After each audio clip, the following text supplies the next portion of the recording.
this is a high level of how the architecture works to it. You start off in the middle of the diagram here with the Bezlio cloud. This is actually something that we host. It's all users of Bezlio use the same Bezlio cloud. We host it in this thing called Microsoft Azure, which all you really need to know about that is that it's one of these 99.999% uptime things that just scales automatically with the number of users. And all of your users access that Bezlio cloud via web browser, no matter where they're at, and no matter what kind of device they're coming from. So it could be a desktop PC inside your network running Windows. It could be an iPad or an Android or something like that running over cellular network, or it could be, maybe even a home PC running Mac. But they're all connected to the same Bezlio cloud without any sort of VPNs or anything else like that. They just log into this site. Now, when they log into this site, what your users are going to have is essentially two things that this cloud is providing.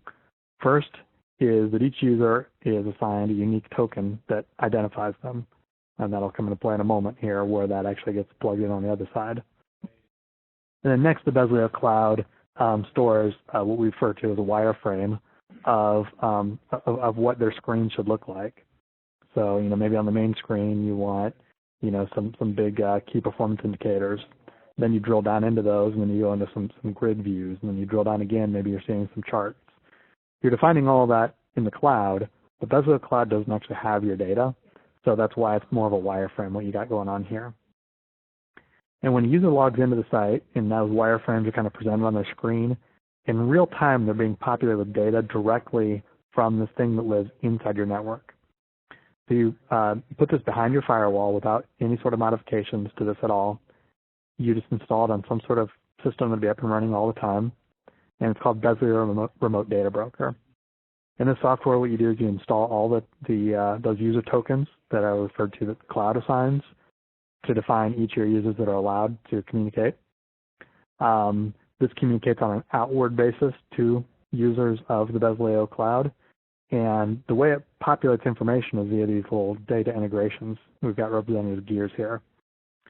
This is the open architecture of plugins I was referring to, where we certainly have the ones that most all customers utilize, things like SQL Server or Oracle or Excel or Salesforce.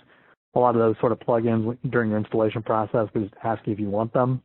It drops the gears in place there, and you just need to wire them up to say, okay, here's where my server's at, here's the users I'm allowed to talk to those servers, and here's the subsets of data that each one are allowed to see. And that's it. Everything happens with not just end-to-end encryption based off of the website being HTTPS, but also all the data transmissions going from here to here, even though they're going through that HTTPS tunnel, are also AES 256 encrypted. So very, very tightly encrypted, but all still done in a very fast manner.